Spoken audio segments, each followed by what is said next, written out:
विजयादशमी के दौरान यह याद करना जरूरी है कि भगवान श्री राम ने किसी ऐसे रावण का वध नहीं किया था जो विद्वान था, शास्त्रों का ज्ञाता था और अपने राज्य की भलाई के बारे में सोचता था।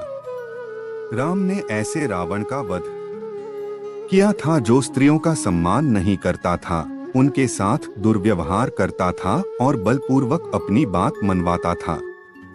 आजकल रावण को अच्छा साबित करने के लिए उसके गलत पक्षों को सही बताकर पेश किया जा रहा है।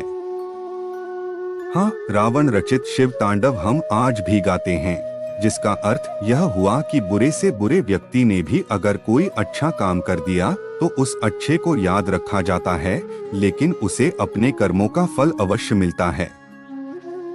रावण के संगीत ज्ञान की प्रशंसा चल सकती है, लेकिन उसने सीता को छुआ भी नहीं वाला नैरेटिव बहुत गलत है, क्योंकि रावण का इतिहास उस प्रकार का नहीं रहा है।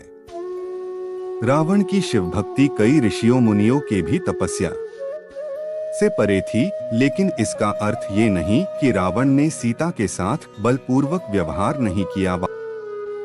रावण ने क्या अपहरण करते समय सीता पर अपने बल का प्रयोग नहीं किया था।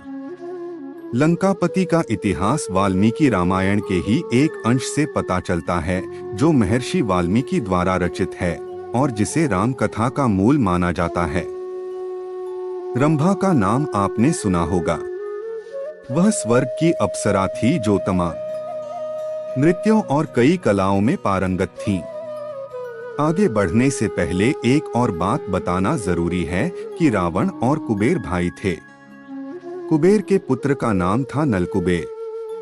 रंभा नलकुबेर की प्रेमिका थी और इस रिश्ते से वह रावण की बहू लगती थी। एक दिन जब वह अपने प्रेमी से मिलने जा रही थी, तभी रावण उसकी सुंदरता पर मोहित हो गया और उसने रंभा से आपत्तिजनक बातें पूछी। रावण ने रंभा से पूछा कि वह इतना सज-धज कर किसको तृप्त करने जा रही है। रावण ने इसके लिए संस्कृत में भोक्ष्यते शब्द का प्रयोग किया, जो दिखाता है कि वह स्त्री को उपभोग की वस्तु समझता था। रंभा ने रावण को रिश्ते नातों की याद दिलाई। रावण ने पहले तो मानने से इनकार कर दिया कि वह उसकी पुत्रवधू है, लेकिन जब रंभा ने नलकुबेर के बारे में बताया तो रावण ने फिर आनाकानी शुरू कर दी। उस समय रंभा काफी डरी हुई थी और देवताओं को भी जीत चुके रावण के बारे में उसे पता था कि वह कुछ भी कर सकता है। डर से कांप रही रंभा को शायद यह नहीं पता था कि रावण अपनी दुष्टता के कारण रिश्तों नातों की भी परवाह नहीं करेगा। क्या आपको पता है, जब यह साबित हो गया कि रंभा रावण की पुत्रवधू है, तब रावण ने क्या जवाब दिया? रावण ने कहा कि सारे रिश्ते नाते सिर्फ उन्हीं स्त्रियों के लिए होते हैं जो किसी एक पुरुष की पत्नी हो। उसने रंभा से कहा कि स्वर्गलोक में तो ऐसा कोई नियम कानून या रिश्ते नाते नहीं होते। उसके बाद रावण ने रंभा के जांघों और वक्षस्थल को लेकर आपत्तिजनक टिप्पणी की।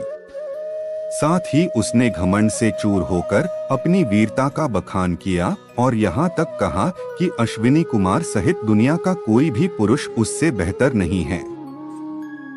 मर्यादा पुरुषोत्तम राम जहाँ शबरी के झूठे फल खाते थे, रावण किसी भी स्त्री की तरफ सही नजर से नहीं देखता था। वाल्मीकि रामायण के अनुसार रावण ने रंभा का बलात्कार किया। एवमुक्त्वा सता रक्षो निवेश च शिलातले काम भोगाभिसंसक्तो मैथुनायोपक्रमे कि राक्षस राज रावण ने रंभा को बलपूर्वक शिला पर बिठाया और फिर कामभोग में लीन होकर बलपूर्वक उसके साथ समागम किया। रंभा के पुष्पहार टूट गए, उसके द्वारा धारण किए गए आभूषण बिखर गए और व्याकुलता से वह पीड़ित हो उठी। रावण रंभा का बलात्कार करने के बाद उसे वहीं छोड़ दिया और निकल गया। महर्षि वाल्मीकि लिखते हैं कि उसकी हालत ऐसी हो गई थी जैसे किसी फूलों की लता को हवा द्वारा झकझोर दिया गया हो। उसका श्रृंगार अस्त व्यस्त हो गया था और उसका शरीर कांप रहा था। बिलखती हुई रंभा अपने प्रेमी नलकुबेर के पैरों पर गिर पड़ी थी। रंभा ने नलकुबेर को बताया कि रावण स्वर्ग जीतने के लिए भारी संख्या में सैन्य बल लेकर आया है और इसी दौरान उसने उसका बलात्कार किया। नलकुबेर महामना थे। उनमें ब्राह्मण सी धर्मशीलता और क्षेत्रीय सी वीरता थी।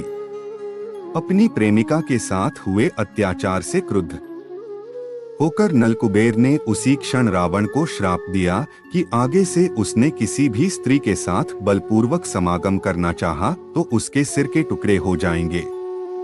अर्थात रावण तब तक किसी स्त्री के साथ संभोग नहीं कर सकता था जब तक वह ऐसा न चाहती हो। अब आपको जवाब मिल गया होगा कि रावण ने सीता से इतनी मिन्नतें क्यों की।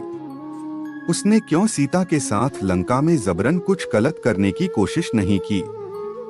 नलकुबेर का श्राप देखें। यदा ह्यकामा कामार्तो धर्षयिष्यति योषितम् मूर्धा तो सप्तधा तस्य शक्लीभविता तदा।